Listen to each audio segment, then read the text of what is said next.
Rico, ungol ni Paul sa pagitan ng halik. Ang boses niya ay punong-puno ng pagnanasa. Paul, please, wag mo akong patigilin, sagot ni Rico. Ang mga kamay niya ay kumakapit sa balikat ni Paul. Ang halik ay naging mas malalim, mas matindi. Parang mga tao na uhaw na uhaw at nahanap na ang tubig. Ang mga kamay ni Paul ay nasa likod ng ulo ni Rico. Hinihila siya papalapit pa. Habang si Rico naman ay nakayakap ng mahigpit sa bewang ni Paul. Ang tagal kong hinintay nito, bulong ni Paul sa tenga ni Rico. Ang hininga niya ay init na init. Ako rin. Araw-araw kitang naiisip, sagot ni Rico. At ang pagkakabanggit niya noon ay nagtulok pa ng init sa buong katawan ni Paul. May mga kwentong deserve pakinggan. Kung bago ka pa lang dito sa Celeb Central, mag-subscribe ka na at samahan kaming buhayin ang mga kwentong puno ng damdamin at pag-ibig dahil baka ang maririnig mong kwento ngayon ay kwento mo na rin.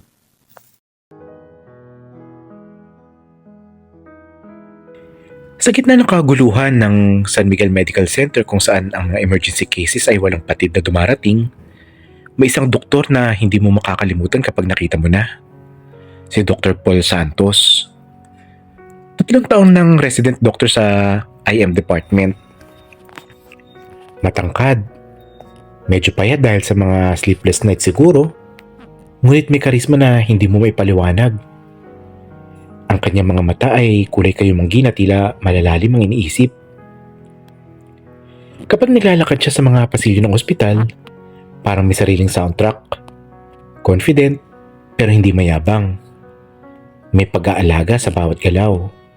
Lalo na kapag nakikipag-usap ito sa mga pasyente. 3 years na ako dito, bulong niya sa sarili habang nagbabasa ng patient chart sa nurse station. Pero parang kahapon lang ako naging resident. Hindi siya yung tipo ng doktor na puro seryoso lang. May sense of humor din si Paul. Lalo na kapag kausap niya ang mga kapwa niya doktor. Pero sa trabaho, professional talaga siya. Kilala siya sa buong hospital bilang yung resident na hindi sumusuko kahit gaano pa ka-challenging ang kaso. At sa kabilang dulo ng koridor, may bagong mukha na naglalakad ng medyo kabado. Si Rico Delgado, fresh graduate, 24 years old. First day niya bilang intern sa San Miguel Medical Center. Mas bata tingnan kaysa sa actual age niya. May boyish charm na nakaka-attract. Hindi siya kasing tangkad ni Paul. Pero may sariling kagwapuhan. Yung tipo na para may innocence pa sa mata, pero may determinasyon na makikita mo kapag pinagmasdan mo. Okay, Rico, kaya mo to. Pep talk niya sa sarili habang hawak-hawak ang brand new stethoscope na regalo ng mga magulang niya. First day mo bilang doktor. Well, intern pa lang naman pero doktor din naman yun. Kinakabahan siya. Sino ba naman ang hindi? Kilala ang reputasyon ng San Miguel Medical Center na isa sa pinaka-challenging na hospital sa Metro Manila. Dito nag-training ang mga magagaling na doktor sa bansa. At ngayon, parte na siya noon. Kahit intern pa lang siya. Nakasuot siya ng puting coat na medyo malaki pa sa kanya. Pero proud siya na suot-suot ito. Pangarap niya to mula nung bata pa siya. At ngayon, ito at unti-unti nang natutupad. Dalawang mundo na magkakabanggaan sa loob ng mga susunod na araw. Si Paul na sanay sa sistema, confident sa sarili, at alam na lahat ng shortcut at protocol ng ospital. At si Rico naman na eager mag-prove ng sarili niya. Pero obviously, overwhelmed pa sa bagong environment. Pero hindi pa nila alam ang mga simpleng encounter na mangyayari mamaya ay magiging simula ng isang kwentong hindi nila inaasahan. Dahil minsan, ang pinakamagandang love story ay nagsisimula sa pinaka-ordinaryong moment. At ang moment na to ay paparating na. Alas 7 na ng umaga at ang IM department ay naging mas busy na. Si Paul ay nasa loob ng conference room. Hawak ang kape ng pangatlong cup niya na noon nung araw na yon. Yun ang kanyang survival mechanism niya kaya kayang-kaya niya yung mga mahabang shift. Dr. Santos, tawag sa kanya ni Dr. Martinez, ang chief resident. May bagong intern tayo na i-assign sa'yo. Fresh grad pero maganda ang records. Ikaw na bahala sa training niya for the next few weeks. Tumango si Paul. Hindi naman na bago sa kanya to. Ilang interns na rin ang na-train niya dati. Yung iba, magagaling. Yung iba, well, learning experience na lang. Sige po, Doc. Saan ko po siya makikita? Nandun sa nurse's station. Nag-aantay. Delgado yung surname. Naglakad si Paul patungo sa nurse station. Expecting another typical intern. Probably nervous. Probably overeager. Definitely clueless about hospital protocols. Pero nang makita niya si Rico, parang nag-pause ang mundo niya for a split second. Excuse me, ikaw ba si Dr. Delgado? Tanong ni Paul. Professional pa rin ang tone pero may something sa loob niya na nag-skip. Lumingon si Rico at nang makita niya si Paul, parang nawala lahat ng confidence na nabuild niya kanina. Hindi dahil natakot siya, kundi dahil hindi niya in-expect ng ganong kagwapong magiging supervisor niya. Yes po, ako po si Rico Delgado. Intern po, sagot ni Rico. Medyo nauutal. Nag-extend siya ng kamay for a handshake. Tinanggap ni Paul ang kamay niya. At sa ilang segundong yun na magkakadikit ang mga palad nila, parang may kuryente na dumaan. Pareho nilang naramdaman yun. Pero pareho rin nilang pilit na hindi pinapakita. Dr. Paul Santos, resident dito sa IM. Ako ang magiging training supervisor mo for the next few weeks. Thank you po, Dr. Santos. I promise po na gagawin ko lahat para matuto at hindi maging burden, sabi ni Rico with genuine sincerity. Ngumiti si Paul. Hindi yung professional smile na ginagawa niya usually sa mga bagong interns, kundi yung tunay ng ngiti na bihira niyang ginagawa sa trabaho. Okay, huwag kang magpopo sa akin. Paul na lang. Tara, ipapakita ko sa iyo ang department. Habang naglalakad sila sa mga pasilyo, si Paul ay nag-explain ng mga basic protocols. Pero hindi niya maiwasang mapansin kung paano nakikinig si Rico. Attentive. Asking intelligent questions. Pero may innocence pa rin sa mga mata niya na somehow endearing. Dito yung mga patients room natin, sabi ni Paul, pointing sa mga ward rooms. Usually, 30 to 40 patients ang capacity natin. Depende sa season. Wow, ang dami po. I mean, ang dami. Natawa si Rico sa sariling pagkakamali. Sanayan lang yan, sagot ni Paul. At napansin niya na tumawa rin siya. Which is weird kasi usually hindi siya ganun ka-friendly agad sa mga bagong interns. Patuloy silang naglakad. At every now and then, mag-explain si Paul ng mga procedures, emergency protocols, at kung paano makipag-coordinate sa ibang departments. Si Rico naman, focus na focus sa bawat sinasabi niya. Taking mental notes. Last question, sabi ni Rico nang malapit na silang matapos sa tour. Ano pong pinaka-important na advice na pwede niyong ibigay sa akin? Tumigil si Paul sa paglalakad at tumingin directly sa mata ni Rico. Huwag mong kalimutan na tao ang mga pasyente mo. Hindi sila number sa chart. Hindi sila case studies. May pamilya sila. May mga pangarap. Kapag naalala mo yan, hindi ka lang magiging doktor. Magiging healer ka. At sa moment na yun, habang nakatitig si Rico kay Paul with pure admiration sa mga mata, alam ni Paul na may something na different sa internet to. Hindi lang siya sure kung ano. Kinabukasan alas 6 pa lang ng umaga, nandun na si Rico sa locker room. Nag-aayos ng sarili. Hindi siya nakatulog ng maayos kagabi. Mixed excitement at kaba para sa unang araw niya ng actual work. Okay Rico, kaya mo to. Bulong niya sa sarili habang sinusot ang stethoscope. Just follow Dr. Paul's lead.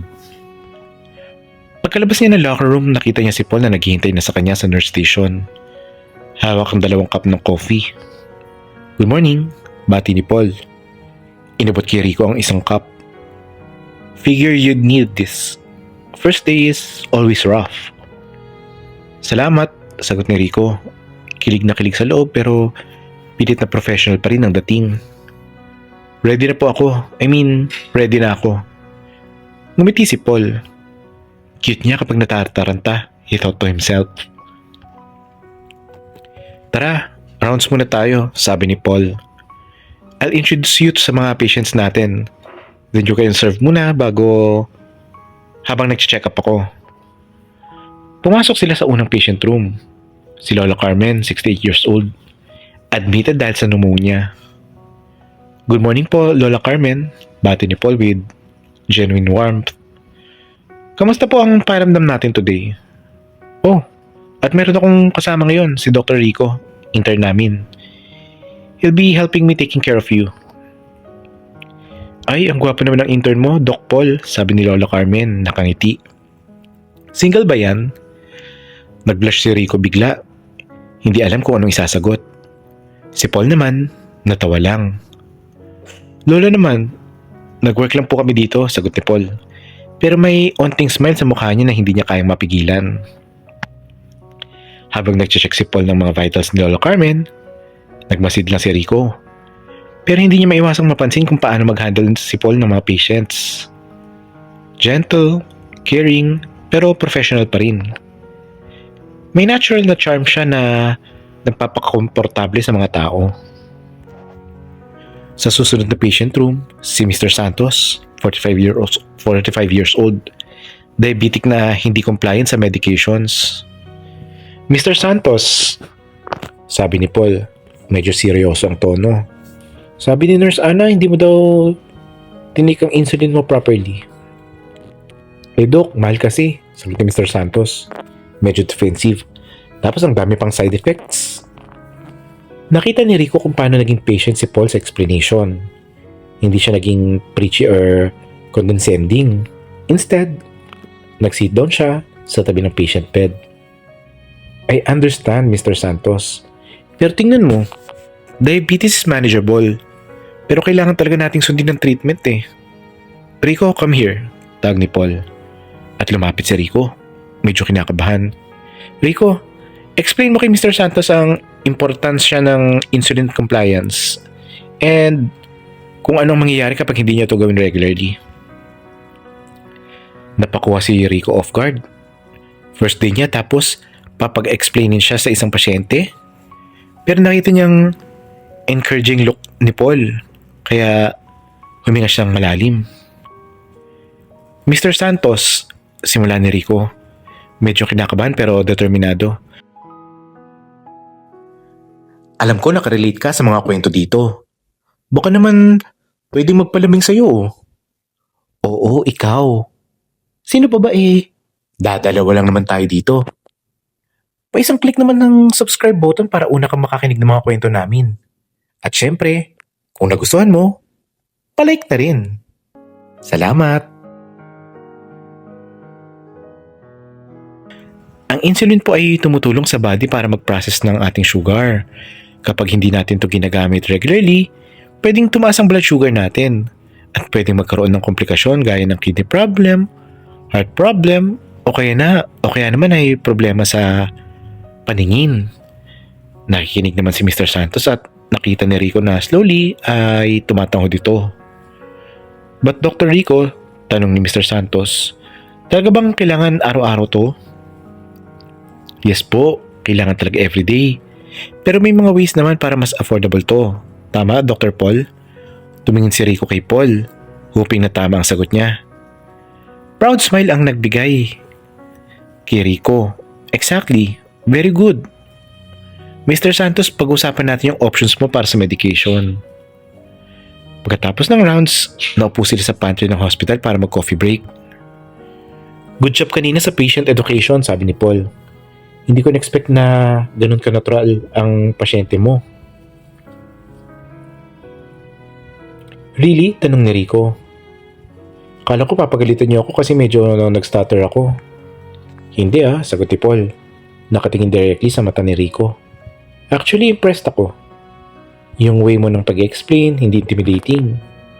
May natural empathy ka. Sa moment na yun, nakatitig sila sa isa't isa. At parang may tension na build up. Hindi romantic tension pero may something na mas malalim pa bukod sa professional appreciation. Salamat Paul, sabi ni Rico. It means a lot coming from you. At sa pagkakasabi niyang yun, pares silang nag-shift ng dynamic nila. Hindi na sila supervisor-intern. May nag-uumpisang iba pa. Kung ano man yun, hindi pa natin alam.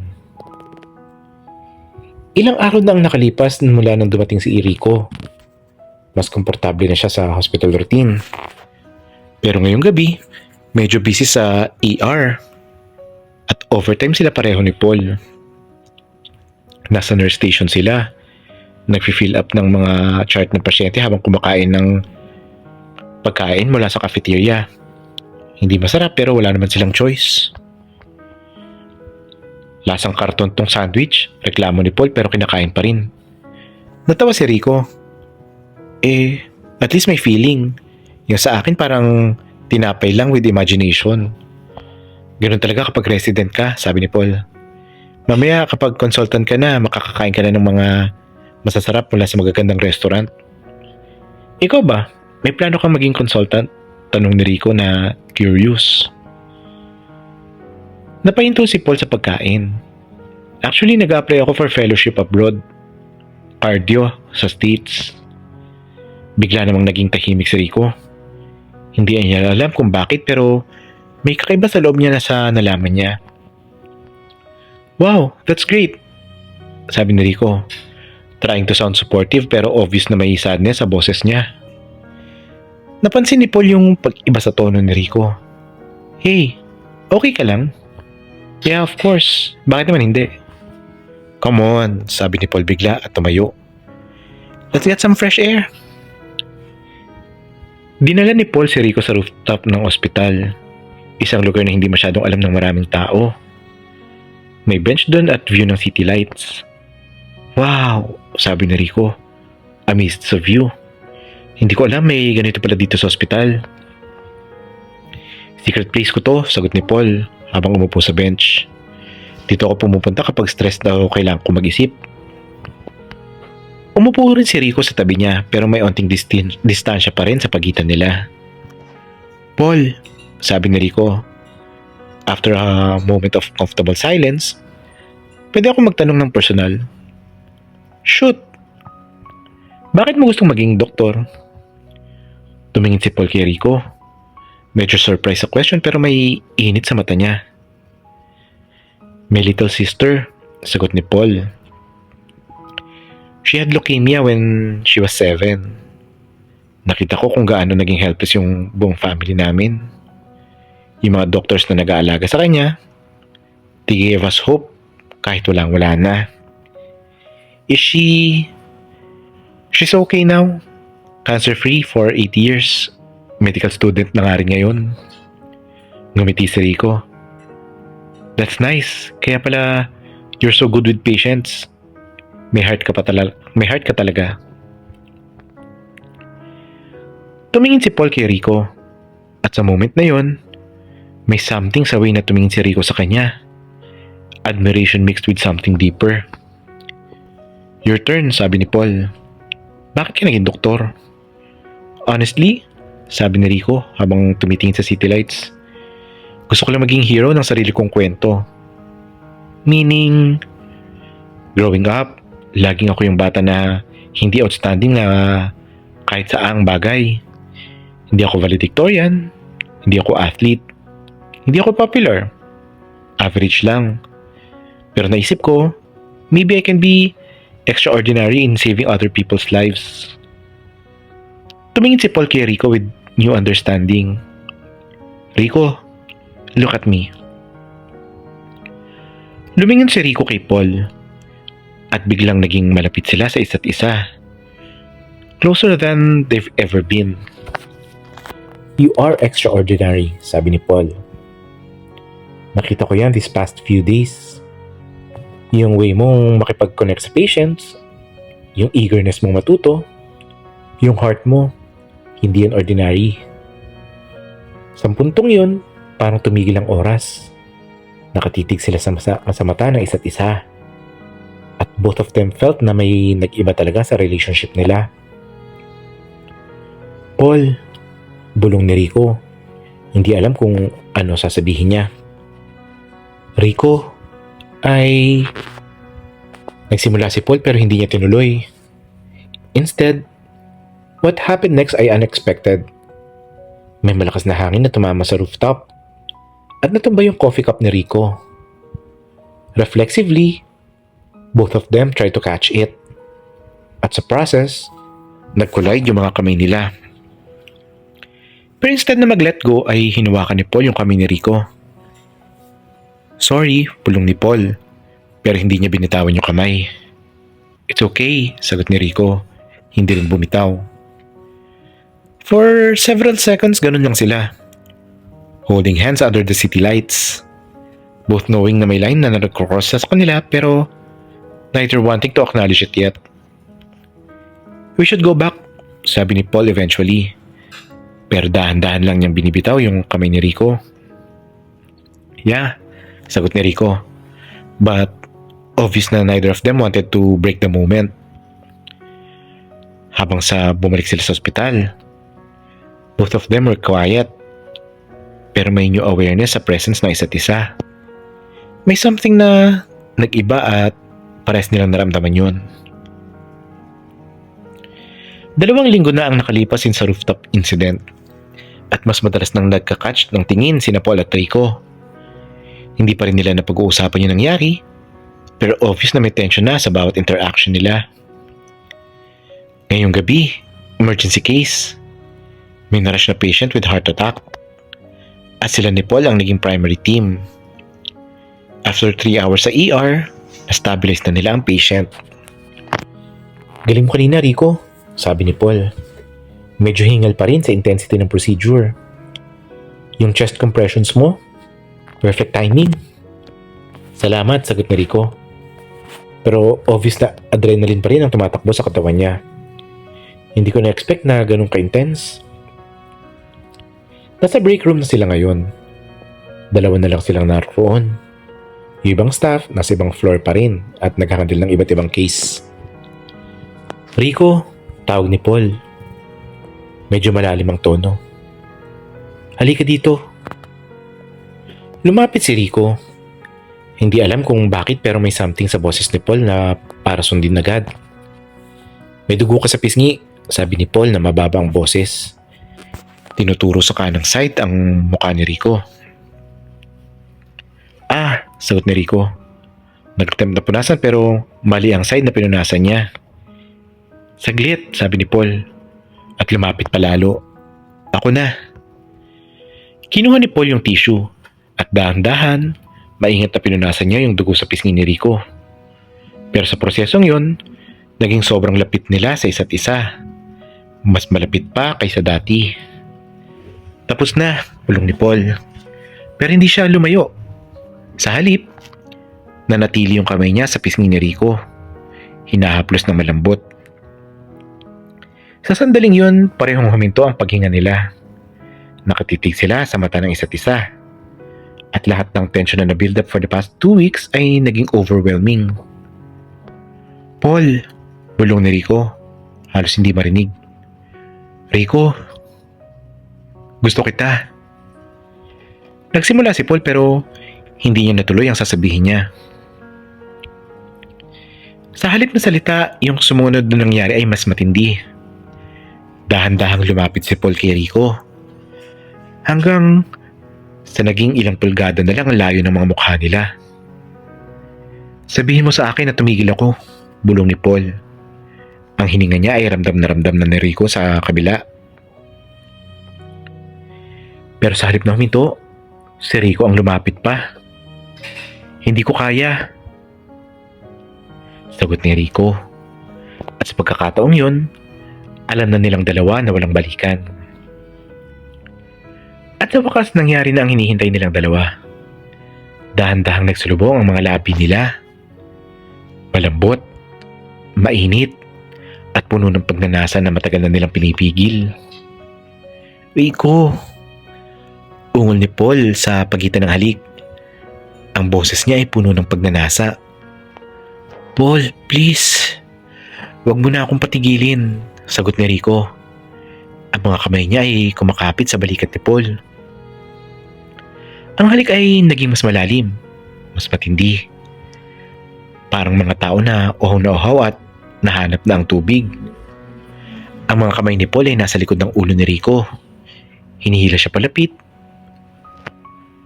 Habang si Rico naman ay nakayakap ng mahigpit sa bewang ni Paul. Ang tagal kong hinintay ito, bulong ni Paul sa tenga ni Rico. Ang hininga niya ay init na init. Ako rin. Araw-araw kitang naiisip, sagot ni Rico. At ang pagkakabangkit niya noon ay nagtulak pa ng init sa buong katawan ni Paul. Umupo si Paul sa couch sa break room at hinila niya si Rico na umupo sa kandungan niya. Nakatingin sila sa mata ng isa't isa. Parehong humihingal sa tensyon na nararamdaman. Sigurado ka ba rito? Tanong ni Paul. Ang mga kamay niya ay nasa bewang ni Rico. Hindi pa ako kailanman naging sigurado sa kahit ano. Pero sa'yo, oo, sagot ni Rico. At hinilakan ulit niya si Paul. Mas matindi, mas mapusok ngayong pangalawang beses. Ang mga kamay ni Paul ay naglalakbay sa likod ni Rico. Hinahaplos ang balat niya sa ilalim ng scrubs. Si Rico naman ay nangangapa sa dibdib ni Paul. Nararamdaman ang bawat muscle nito. Ang bawat pintig ng puso. Rico, sobrang sarap mo. Ungol ni Paul sa leeg ni Rico habang hinahalikan niya ito. Paul, sagot ni Rico. Ang ulo niya ay nakabalik sa likod dahil sa sarap ng nararamdaman. Para silang mga taong gutom na gutom sa isa't isa. Ang bawat halik, bawat haplos, bawat ungol ay puno ng taong pagnanasa at emosyon na matagal nang nakatago. Gusto kita talaga, Rico. Grabe. Bulong ni Paul habang hinahagod niya ang mukha ni Rico. Ako rin, sobra. Hindi mo alam kung gaano, sagot ni Rico. At hinalikan ulit siya ni Paul na parang hindi siya makahinga kundi niya gagawin. Pero sa gitna ng kanilang intense moment biglang tumunog ang pager ni Paul. Malakas at tuloy-tuloy. Pareho silang natigil, humihingal pa rin. Nakatingin si Paul kay Rico. Ang mga mata niya ay nanlalaki pa rin sa pagnanasa pero may halong takot na rin at sarilidad. Paul, bulong ni Rico. Alam ko, sagot ni Paul. Pero hirap na hirap siyang umalis sa kandungan ni Rico. Kailangan natin bumalik sa trabaho. Pero bago sila tumayo, hinawakan ni Paul ang mukha ni Rico ng dalawang kamay. Rico, ang nangyari dito, hindi to accident. Hindi to dahil sa adrenaline lang. Alam ko, sagot ni Rico. Ramdam ko rin. Mahal kita, biglang sagot ni Paul at sa sinabi niyang yun, nakita niya kung paano naging emotional si Rico. Mahal din kita, Paul. Sobra. Sagot ni Rico. At hinalikan niya ulit si Paul. Malambot. Ngayong beses, punong-puno ng pagmamahal. Pero komplikado to, sabi ni Paul. Realistic pa rin kahit emotional. Wala akong pakialam sa komplikado, sagot ni Rico na may paninindigan.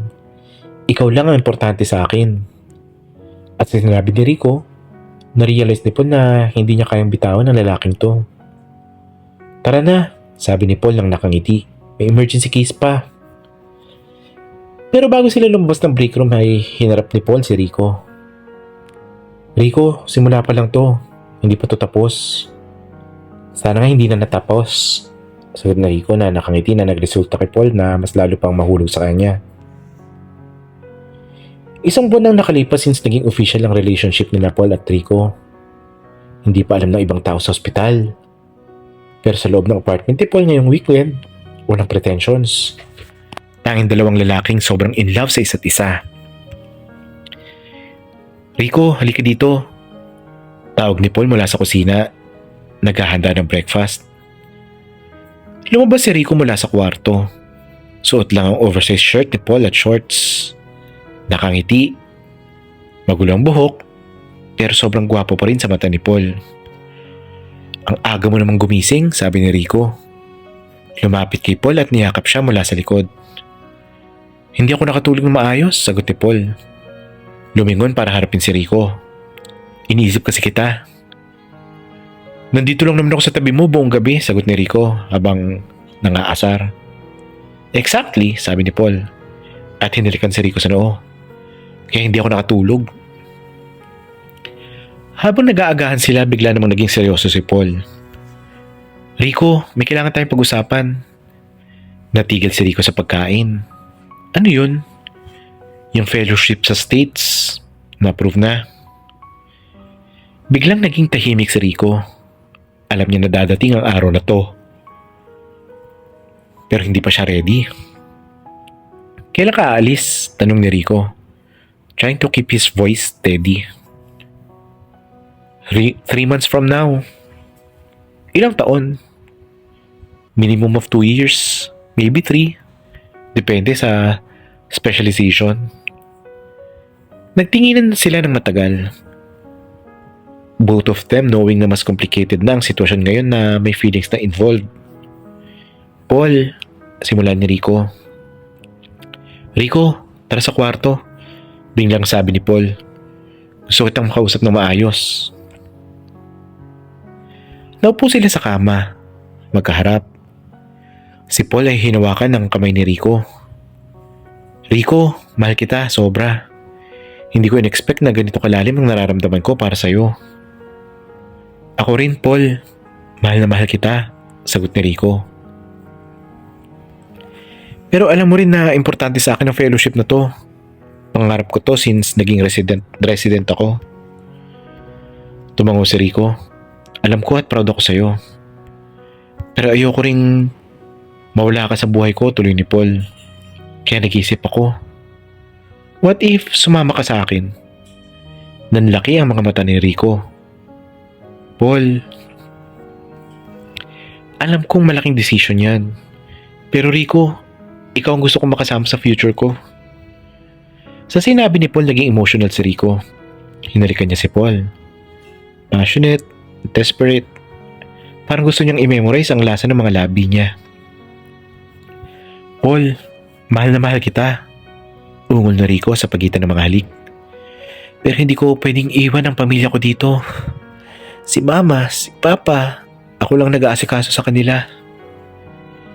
Niyakap nilang mahigpit ang isa't isa. Pareho nilang alam na may malaking desisyon na kailangang gawin. Ano nang gagawin natin? Tanong ni Rico. Ang mukha niya ay nakalapat sa dibdib ni Paul.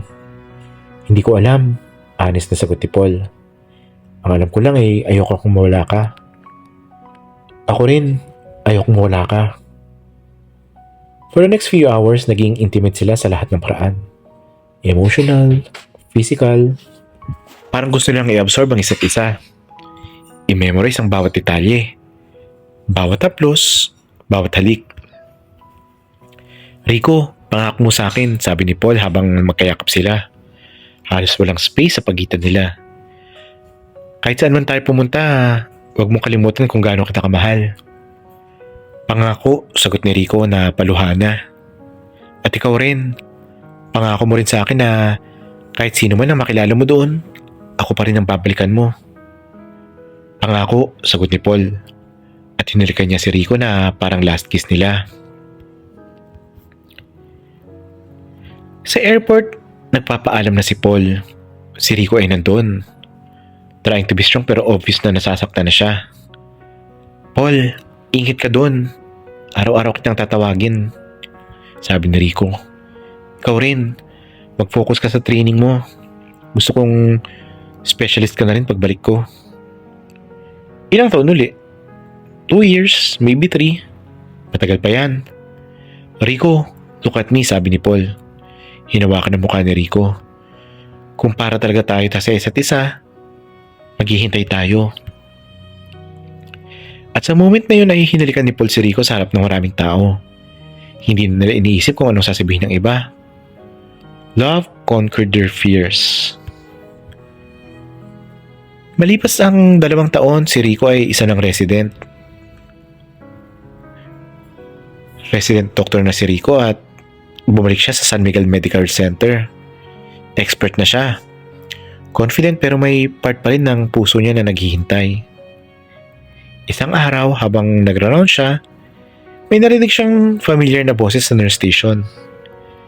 Excuse me, sino pong chief resident dito sa internal medicine? Napalingon si Rico at nakita niya si Paul. Mas mature looking.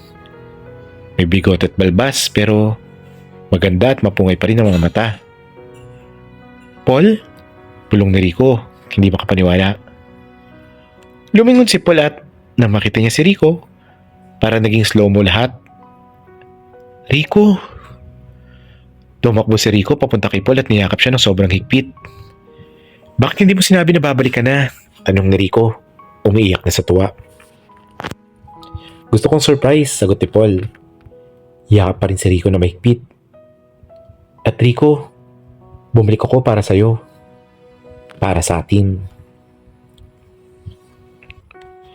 Ang pagmamahal ay hindi hadlang sa mga pangarap. Sa halip, dapat itong maging lakas para abutin ang mga pangarap na yon. Hindi lahat ng love story ay may happy ending agad. At minsan, kailangan mo nang maghiwalay para sa individual growth. Pero kung tunay ang pagmamahal, maghahanap yun ng paraan para magkasamang umangat. Si Paul at Rico ay napatunayan na ang pinakamahalagang sangkap sa isang relasyon ay hindi lang pagmamahal, kundi ang paglago, pagkakaunawaan, sakripisyo, at willingness na mas maging mabuting tao para sa taong mahal mo. Sa huli, ang tunay na pagmamahal ay hindi humahakbang sa mga pangarap. Ginagawang mas may kabuluhan ang bawat tagumpay. May mga kwentong deserve pakinggan. Kung bago ka pa lang dito sa Celeb Central, mag-subscribe ka na at samahan kaming buhayin ang mga kwentong puno ng damdamin at pag-ibig dahil baka ang maririnig mong kwento ngayon ay kwento mo na rin.